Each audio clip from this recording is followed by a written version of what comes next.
ये है talks news network और आप देख रहे हैं पॉलिटॉक्स, राजनीति का कच्चा चिट्ठा। महाराष्ट्र के सीएम उद्धव ठाकरे के खिलाफ दिए गए बयान के बाद मंगलवार दोपहर को पुलिस ने केंद्रीय मंत्री नारायण राणे को गिरफ्तार कर लिया था, जिसके बाद देर रात करीब 11 बजे राणे को जमानत मिल गई थी। जमानत मिलने के बाद केंद्रीय मंत्री ने एक प्रेस वार्ता को संबोधित करते हुए कहा कि मैं किसी से नहीं डरता। राणे ने कहा कि आज बॉम्बे हाईकोर्ट का जो फैसला आया है वह मेरे पक्ष में आया है, साथ ही महाड़ में भी मेरे पक्ष में फैसला आया था।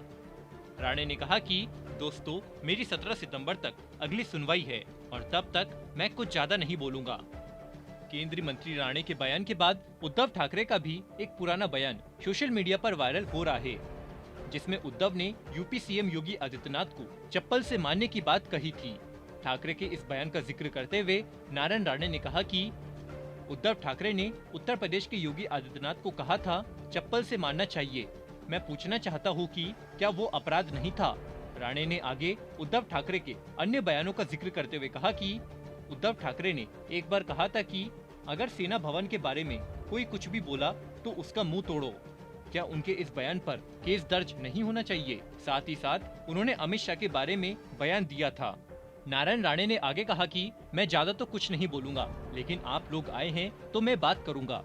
कुछ लोग मेरे अच्छेपन और मित्रता का फायदा उठाते हैं, ये मेरी समझ में आया है, लेकिन मैं आज कुछ बोलूंगा नहीं। शिवसेना को खड़ा करने में मेरा भी बराबर योगदान है।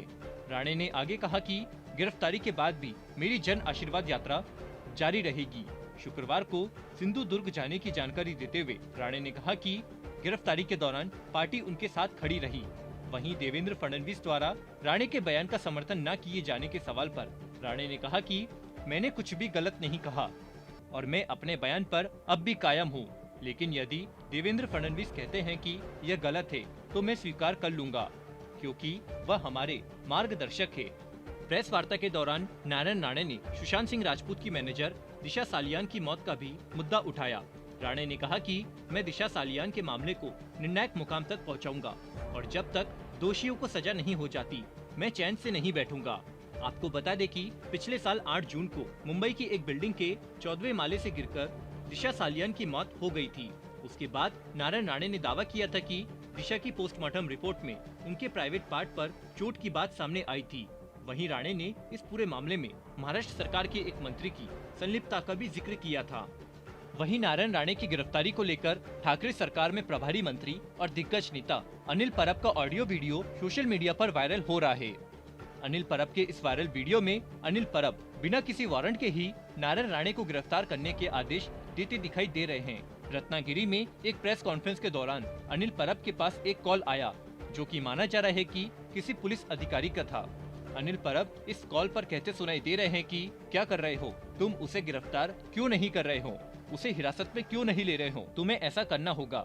अनिल परब आगे ऐसा कहते सुनाई दे रहे हैं कि किस आदेश की वे बात कर रहे हैं। हाई कोर्ट और सेशन कोर्ट ने पहले ही उनकी बेल अर्जी को खारिज कर दिया है। पुलिस फोर्स का इस्तेमाल करो और उन्हें गिरफ्तार करो। अनिल परब के वायरल वीडियो के सामने आने के बाद महाराष्ट्र भाजपा अध्यक्ष चंद्रकांत पाटिल ने इस पूरे मामले में कोर्ट जाने की बात कही। प्रदेश अध्यक्ष चंद्रकांत पाटिल ने कहा कि अनिल परब की ओर से पुलिस फोर्स का गलत इस्तेमाल किए जाने के खिलाफ हम कोर्ट जाएंगे। सत्ताधारी पार्टी कानून को अपने हाथ में ले रही है, सरकार पुलिस फोर्स को अपने हाथ में ले रही है। आखिर कोई मंत्री कैसे पुलिस अधिकारियों से यह कह सकता है कि वे तुरंत केंद्रीय मंत्री को फोर्स का इस्तेमाल करते हुए अरेस्ट करें? हम इस मामले में कोर्ट में दखल देने की मांग करेंगे। पॉलिटॉक्स ब्यूरो, महाराष्ट्र। ये है टॉक्स न्यूज नेटवर्क और आप देख रहे हैं पॉलिटॉक्स, राजनीति का कच्चा चिट्ठा।